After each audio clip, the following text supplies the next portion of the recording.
So just as a reminder, your part of fortune is where you can focus to bring harmony to your entire incarnation so that you can bring about the intent with which you took it. Just to remind you, you are essentially an angel or a spiritual being. You took this incarnation, you selected it because it offered you an opportunity to channel the universal will in a certain way that would be useful to you in your development through many incarnations. So the part of fortune aligns your sun, your moon, and your rising sign. And the sun, of course, is where your spiritual self comes through and sort of peeks through your incarnation now. And then the moon is your intuitive animal self that can nurture spirit if worked correctly. And then finally, the rising is your earth, your elements. And by making all three of those in alignment, by focusing, moving from your part of fortune, you bring about success and harmony.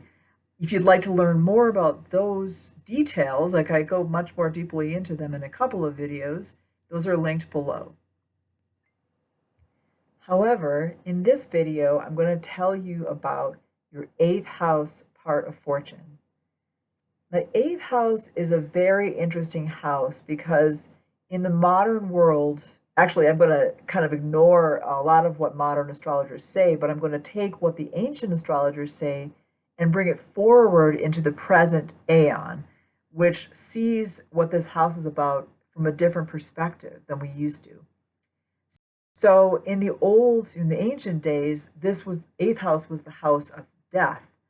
And that was meant quite literally. It was meant as, there's how does the manner of the death was looked for in this house and things like that.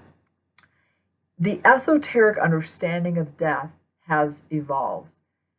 In this aeon, we're focusing on how a unique individual can channel the will of God, essentially how we each can be deified ourselves, even though the divine is one, or it's something that's not divided, but still, through our individual incarnations, it takes on a specific form. So on the one hand, in our individuality, we can die. Obviously, if we couldn't die, then there would be no individuality because we'd all sort of be morphing into one another and it wouldn't mean anything. So on that level, death literally means uniqueness, individuality. And that is found deep, deep, deep within ourselves. And of course, on the cosmic level, we can't die. We're actually immortal whether we like it or not, because the one life is flowing through these different forms.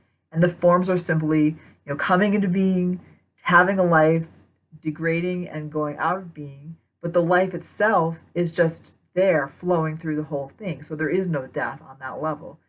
So what does it mean to have the part of fortune in this 8th house? So the 8th house nowadays regards the spaces between, or a deep understanding of the meeting places of life and death. We could call this the occult. We could call this the mystery, or what is hidden from the ordinary view that just sees outside itself. Because the 8th house is discovered, or the matter of the 8th house is discovered by going into one's own underworld, one's personal archetypes, one's personal divine messages, or the things that we dream about when we're focusing on doing our will, which is to say the universal will through our unique incarnation. So when you have the part of fortune in your 8th house, it's a very good idea to always be alive to the deeper meanings for you of anything that's going on.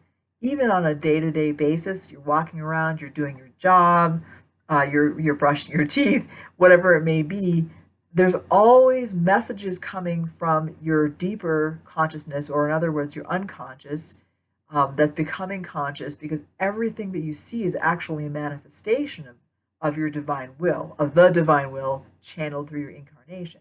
So for you to bring about the maximum harmony between your spirit, your soul, and then your body, is to remain focused, to actually study as much as possible about those, so to speak, messages, those synchronicities, ways in which you can become more attuned to them, whether that be through depth psychology, whether that be through doing some kinds of readings, divination, whether that be through studying the symbolism of many traditions so that you can begin to recognize the patterns.